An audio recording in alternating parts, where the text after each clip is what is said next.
అందరికీ నమస్కారం. స్వపక్షంలోనే విపక్షం, అధికార పక్షంతో స్నేహ సంబంధాలు కలిగిన వ్యక్తి పెనుకొండ వైఎస్ఆర్సీపీ ఇన్ఛార్జి ఉషశ్రీ చరణ్ గారు. ఆది నుంచి కూడా ఆమె 2014 ఎన్నికల్లో కూడా రాయదుర్గం టికెట్ ఆశించడం జరిగింది. అక్కడ టీడీపీ తరఫున కూడా ఆమె టికెట్ ఆశించడం జరిగింది. టీడీపీలో యాక్టివ్గా ఉండేది.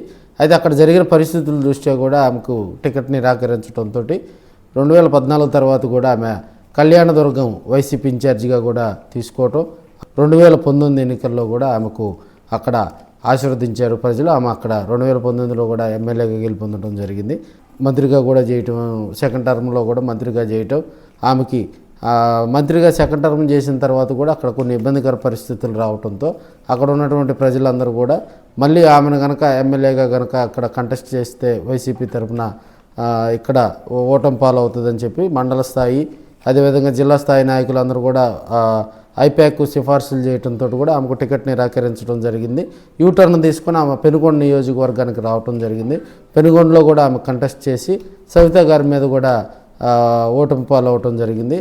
సో ఇప్పుడున్న పరిస్థితుల్లో పెనుగొండ నియోజకవర్గంలో మనకు 1994 నుంచి 2004 వరకు పరిటాల రవీంద్ర గారు అక్కడ ఎమ్మెల్యేగా పనిచేయడం జరిగింది. తదనంతరం ఆయన మంత్రి అయ్యాడు. ఆయన తర్వాత కూడా మనకి పార్థసారథి గారు కూడా 2014, 2009, 2014 ఆయన పార్థసారథి గారు కూడా అక్కడ పనిచేయడం జరిగింది. 2019లో శంకరనారాయణ గారు కూడా వైసీపీ తరఫున అక్కడ గెలిచి ఆయన మంత్రి కావడం జరిగింది.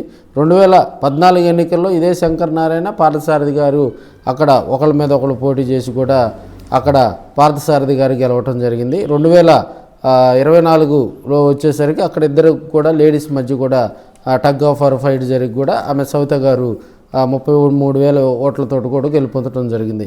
ఇక్కడ కమ్యూనిటీ అంతా కూడా వీళ్ళందరూ కూడా కురుబా కమ్యూనిటీకి చెందినటువంటి ఎవరికి నించున్నా కూడా అక్కడ కురుబా కమ్యూనిటీ వ్యక్తికే అక్కడ ఎమ్మెల్యే సీట్ ఇస్తారు. వాళ్ళకే విజయ అవకాశాలు కూడా అక్కడ ఉన్నట్లుగా కూడా మనకు తెలుస్తూ ఉంది. ఇప్పుడున్న పరిస్థితుల్లో కూడా ఉషశ్రీ చరణ్కు గట్టి పోటీగా కూడా శంకరనారాయణ గారు వస్తూ ఉన్నారు. ఎందుకంటే శంకరనారాయణ గారు అక్కడ ఉన్నటువంటి పెనుగొండ లోకలు గతంలో అదే 2019 ఎన్నికల్లో అక్కడ పోటీ చేయడం జరిగింది. ఆయన మంత్రిగా చేయడం జరిగింది. సో ఏమకు ఇప్పుడు స్థానచలనం కలిగించాలని కూడా స్వపక్షంలో విపక్షం కలిగినటువంటి నాయకురాలు కాబట్టి ఆమెకు నియోజకవర్గంలోనే కొంత ఇబ్బందికర పరిస్థితులు ఉన్నాయి. అక్కడ క్యాడర్ తోటి కూడా ఆమె కొంత ఇబ్బందికర పరిస్థితులు నెలకొని ఉన్న దృష్ట్యా కూడా ఇప్పుడున్న పరిస్థితుల్లో కూడా మనకి పెనుకొండ కాన్స్టిట్యున్సీలో కూడా శంకరనారాయణ వర్గం కొన్ని కార్యక్రమాలు, అదేవిధంగా కూడా ఉషశ్రీ చరణ్ వర్గం కొన్ని కార్యక్రమాలు చేస్తూ ఉన్నారు. అక్కడ స్ట్రాంగ్ లీడర్ కావాలని కూడా కొంతమంది, ఒక వర్గం అయితే శంకరనారాయణకు సపోర్ట్ చేస్తుంది, మరో వర్గం అయితే ఉషశ్రీ గారికి సపోర్ట్ చేస్తూ ఉన్నారు. సో రాబోయే రోజుల్లో కూడా అక్కడ ఆమెకు స్థానచలనం కలిగించి శంకరనారాయణకు బాధ్యతలు అప్పగిచ్చేలా చర్యలు తీసుకోవాలని కూడా స్ట్రాంగ్ లీడర్షిప్ని అయితే అక్కడ కోరుకుంటూ ఉన్నారు. ఆయనకు సౌమ్యుడు అనే పేరుంది కాబట్టి మరి రాబోయే రోజుల్లో కూడా అక్కడ పెనుగొండ కాన్స్టిట్యున్సీలో వైసీపీ తీసుకునే స్టెప్ తోటే శంకరనారాయణ పొలిటికల్ కెరీరు, అదేవిధంగా ఉషశ్రీ పొలిటికల్ కెరీర్ కూడా ముడిపడి ఉంది.